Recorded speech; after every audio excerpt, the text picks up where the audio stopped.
Hello दोस्तों, नमस्ते, प्रणाम दोस्तों। ये हमारा जो है इंटरमीडिएट 2019 का हिंदी का ये पेपर है, ठीक है। और इसमें समय जो है 3 घंटे 15 मिनट का हुआ और मैक्सिमम मार्क्स आपको 100 नंबर के मिलेंगे, ठीक है। तो ये हमारा इंटरमीडिएट 2019 का प्रश्न पत्र, ठीक है, जो कि हम आपके लिए लेके आए हैं ताकि आपको एग्ज़ाम में बहुत ज़्यादा हेल्पफुल हो। और शायद इस प्रश्न पत्र से आपको बहुत सारे क्वेश्चन भी आपको देखने को मिले आपके प्रश्न पत्र में, ठीक है। तो प्रश्न पत्र पे हम आपको दिखाने वाले हैं कि कैसे आया था। तो उससे पहले हम स्टार्ट करें, आप हमारे चैनल को लाइक, शेयर और सब्सक्राइब कर लीजिएगा। तो चलिए देखते हैं दोस्तों कि कैसे क्वेश्चन 2019 में सामान्य हिंदी में आपसे पूछा गया था, ठीक है। तो क्वेश्चन नंबर 1 है और ये ऑप्शनल क्वेश्चन है, इसमें से आपको चुनना है। तो क्वेश्चन पहला है कि विचार प्रवाह के लेखक हैं। ऑप्शन में है महावीर प्रसाद द्विवेदी, दूसरा है भरतेंद्र हरिश्चंद्र, तीसरा है हजारी प्रसाद द्विवेदी और चौथा है प्रताप नारायण मिश्रा, ठीक है। तो इसमें से आपको चुनना है कि कौन विचार प्रवाह के लेखक हैं, ठीक है दोस्तों। अगला क्वेश्चन है आपके लिए, दूसरा क्वेश्चन है दोस्तों कि मैला आंचल किसका उपन्यास है। जैसा कि ऑप्शन में है वृंदावन लाल वर्मा, दूसरा है भगवती शरण वर्मा, तीसरा है फणीश्वर नाथ रेणु, चौथा है मुंशी प्रेमचंद्र। तो इन चारों में से कोई आपको चुनना है एक ऑप्शन और जिसका आपको 1 नंबर मिलेंगे, ठीक है दोस्तों। अगला क्वेश्चन है प्रताप पत्रिका के संपादक कौन है, ठीक है। तो इसमें है महावीर प्रसाद द्विवेदी, दूसरा है मुंशी प्रेमचंद्र, तीसरा है गणेश शंकर विद्यार्थी, चौथा है बद्री नारायण चौधरी, ठीक है। तो इसमें से भी आपको चुनना है जिसका आपको 1 नंबर मिलेगा। अगला क्वेश्चन है दोस्तों आपके लिए कि हिंदी एकांकी का जनक किसे माना जाता है, ठीक है। ऑप्शन में है जयशंकर प्रसाद, डॉक्टर राजकुमार वर्मा, किशोरीलाल गोस्वामी, राधा कृष्ण, ठीक है। तो इसमें से भी आपको चुनना है कि कौन इसका आंसर होगा और इसका आपको 1 नंबर मिलने वाला। अगला प्रश्न है कि जन्मेजय का नागी यज्ञ नाटक के रचनाकार हैं। ऑप्शन में है हरिकृष्ण प्रेमी, दूसरा है आचार्य सूरसेन शास्त्री, तीसरा है जयशंकर प्रसाद, चौथा है सेठ गोविंद दास। तो दोस्तों इसमें भी आपको चुनना है, इसके भी आपको 1 नंबर मिलेंगे। अगला प्रश्न है कि दूसरा के कृति लता के रचनाकार कौन है। तो इसमें से ही आपको चुनना है, ठीक है, जैसा कि ऑप्शन दिया है, ठीक है। दूसरा प्रश्न है इसमें हरिऔध जी की कृति नहीं है, ठीक है, जैसा कि 4 ऑप्शन दिया है, ठीक है। इनमें से कौन सा उनका नहीं है, ठीक है। अगला प्रश्न है दोस्तों आपके लिए कि साहित्य लहरी के रचयिता कौन है। अगला प्रश्न है कि हिंदी साहित्य के किस काल को स्वर्ण युग कहा जाता है, ठीक है। तो इस तरह आपको प्रश्न 1-1 नंबर के। और अगला प्रश्न दोस्तों कि इनमें से किस समय सीमा को द्विवेदी युग के नाम से जाना जाता है, ठीक है, जैसा कि ऑप्शन में दिया है, इसमें से आपको चुनना है, ठीक है। तो इस तरह ऑप्शनल आपके 10 प्रश्न रहेंगे, 10 नंबर आपको यहाँ से मिलने वाले।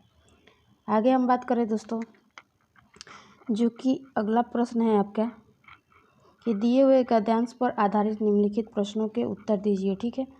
एक गद्यांश रहेगा और इससे प्रश्न रहेंगे, आपको इस पर उत्तर देना है या अथवा करके एक और प्रश्न रहेंगे, ठीक है। 2 × 5 यानी 10, 5 प्रश्न के हैं, 10 नंबर आपको मिलने वाले हैं, यानी एक प्रश्न के 2 नंबर, ठीक है। या अथवा करके एक और प्रश्न रहेगा, आपको ये समझ में आए तो इसको कर लीजिए या फिर अगला या अथवा करके देखते हैं हम। तो अगला गद्यांश ये है, इसको भी आप कर सकते हैं अगर दोनों में से कोई एक गद्यांश आपको करना है, ठीक है, जिसके आपको 10 नंबर मिलने वाले हैं, ठीक है दोस्तों। अब चौथा जो है निम्नलिखित पद्यांश पर आधारित दिए गए प्रश्नों के उत्तर दीजिए। एक गद्यांश और एक पद्यांश 2 रहेंगे, दोनों को 10-10 नंबर रहेंगे, ठीक है, चूँकि आपको करना है, ठीक है।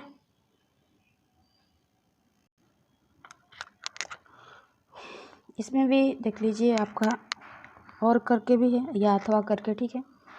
तो इसमें से भी 5 प्रश्न रहेंगे और 5 प्रश्न के आपको 10 नंबर मिलने वाला है, ठीक है दोस्तों। अब आगे हम बात करें कि अथवा करके जो है, ठीक है, वो क्या है। तो आपका है कि समर्पण लो सेवा का सार, संजस संस्कृति का यह पतवार, अजम से यह जीवन उत्सर्ग, इसी पद तल के विगत विकार, बनो संस्कृति के मूल रहस्य तुम्ही से फैलेगी यह बेल विश्व भर, सौरभ से भर जाए और सुमन के खेलो सुंदर खेल। ठीक है, तो इससे भी आपको 5 प्रश्न रहेंगे, आपको करना है। ठीक है, आगे ये 5 नंबर क्वेश्चन में क और ख। ठीक है, तो इसमें दिया है कि निम्नलिखित में से किसी एक लेखक का साहित्य परिचय देते हुए उनकी प्रमुख रचना का उल्लेख कीजिए। ठीक है, जो कि 80 शब्दों में मिला है। 80 शब्दों को लिखना है और 2-2 यानी 4 नंबर का है।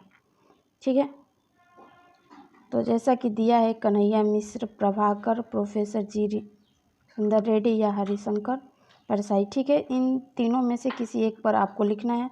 अगला है ख में कि किसी निम्नलिखित में से किसी एक कवि का साहित्य परिचय देते हुए उनकी प्रमुख कृतियों के नाम लिखे। ठीक है, इसको भी लिखना है। जैसे कि ऑप्शन दिया है, इसमें 3 कवि रहेंगे, जैसे अयोध्या सिंह उपाध्याय हरिऔध या सुमित्रानंद पंत या महादेवी वर्मा। ठीक है, तीनों में से कोई एक पे आपको लिखना है। ठीक है, अब हम आगे बात करें दोस्तों 6 नंबर पर, यानी 6 नंबर की पंचलाइट अथवा बहादुर कहानी के उद्देश्य पर प्रकाश डालिए, या अथवा करके एक और रहेगा लाटी या ध्रुव यात्रा की कहानी की कक्षा संक्षेप में लिखिए। आपको 80 शब्दों में लिखना है, इसके भी आपको 4 नंबर मिलेंगे। ठीक है दोस्तों, 7 नंबर क्वेश्चन है कि स्वपठित नाटक के आधार पर दिए गए प्रश्नों में से किसी एक की उत्तर दीजिए। इसकी भी शब्द आपको 80 शब्दों में लिखना है, ये भी आपको 4 नंबर के। ठीक है दोस्तों, या राजमुकुट नाटक की कथा वस्तु पर प्रकाश डालिए, या अथवा करके एक और प्रश्न है, जैसे कि नाटक के नायक महाराणा प्रताप का चित्रण कीजिए। ठीक है, तो इस तरह आपको इसमें से भी एक प्रश्न करना है, जिसके आपको 4 नंबर मिलेंगे। और आगे हम और प्रश्न देख लेते हैं दोस्तों। या अगला है प्रश्न आपका कि कुहासा नाटक की कथा वस्तु संक्षेप में शब्दों में लिखिए। ठीक है, या अथवा करके है कुहासा नाटक के नायक का चरित्र चित्रण कीजिए। ठीक है दोस्तों, दोनों में से कोई एक प्रश्न आपको करना है। ठीक है, आगे दोस्तों कि आन या मान नाटक के आधार पर दुर्गा दास का चरित्र का चित्रण कीजिए, या आन मान नाटक के कथानक को संक्षेप में लिखिए। या ठीक है दोस्तों, अगला है प्रश्न आपके दोस्तों कि गरुड़ध्वज नाटक की कथा वस्तु को संक्षेप में लिखिए, या गरुड़ध्वज नाटक के नायक विक्रमित्र का चित्रण कीजिए। ठीक,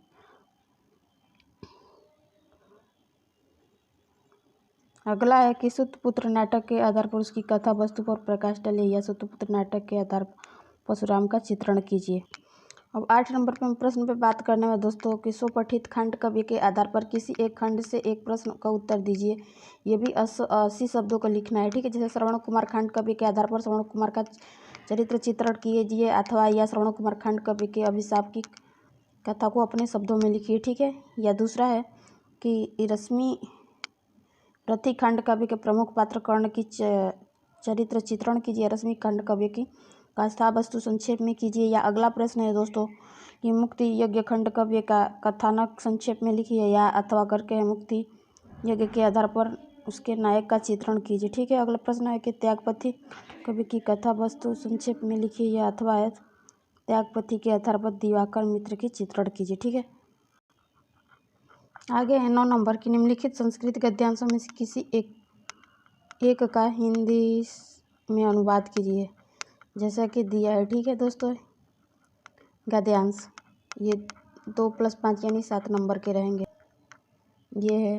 ठीक है, दूसरा इसमें ख है दोस्तों, ये कि दिए गए श्लोकों में से किसी एक का संदर्भ सहित हिंदी में अनुवाद कीजिए। ठीक है, दोनों में से कोई एक करना है आपको दोस्तों, जिसका आपको 7 नंबर वाला मिलने वाला। अब 10 नंबर पे बात करें, निम्नलिखित मुहावरे और लोकोक्तियों में से किसी एक का अर्थ निकालकर वाक्यों का प्रयोग कीजिए। ठीक है, जैसे अपना उल्लू सीधा करना, या हाथ पाँव मारना, आ बैल मुझे मार, अंक लाना। ठीक है, इसमें से दोनों मुहावरों में से किसी एक का अर्थ लिखना है। ठीक है, जो कि आपको 2 नंबर मिलेगा।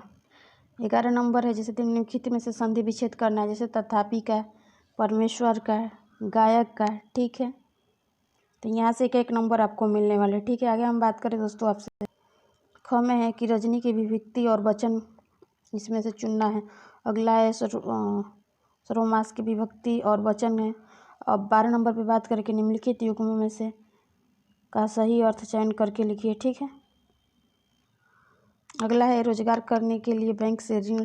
14 नंबर क्वेश्चन है कि रोजगार करने के लिए बैंक से ऋण प्राप्ति हेतु बैंक के प्रबंधक का आवेदन पत्र लिखिए। ये भी 6 नंबर आपको मिलना ही है। यहाँ पे 2 प्रश्न रहेंगे, दोनों में से कोई एक करना है। या किसी कार्यालय में लिपिक पद में नियुक्त हेतु कार्यालय अधीक्षक को संबोधित करते हेतु आवेदन पत्र लिखना है। ठीक है दोस्तों, एंड 15 और लास्ट नंबर क्वेश्चन है कि निम्नलिखित विषयों में से किसी एक पर अपनी भाषा शैली में निबंध लिखिए, जैसा कि है स्वच्छता अभियान, जन जन का कल्याण, आतंकवाद समस्या और समाधान, कंप्यूटर विज्ञान और आवश्यकता। अगला है भारत में समाचार पत्र पत्रिकाओं की भूमिका। अगला है देशाटन से लाभ। जैसा कि 5 दिया है, 5 में से कोई एक करना है, जिसके आपको 2+7 यानी 9 नंबर मिलने वाला है। ठीक है दोस्तों, तो ये था इंटरमीडिएट 2019 का हिंदी का प्रश्न पत्र। मुझे आशा है कि आपको इससे बहुत ज़्यादा मदद मिलेगी। ठीक है, और जल्दी हम आपके लिए 2020 का भी क्वेश्चन पेपर लेके इंटरमीडिएट के हिंदी के आने वाले हैं। तो आप हमारे चैनल को सब्सक्राइब करिएगा, लाइक कीजिए और कमेंट कीजिएगा। ठीक है, कि और आपको किस सब्जेक्ट का प्रश्न पत्र चाहिए। ठीक है, फिर मिलेंगे नेक्स्ट वीडियो के और इसी तरह के पेपर के साथ। तो इसी के साथ हम करना चाहेंगे दोस्तों आपको धन्यवाद।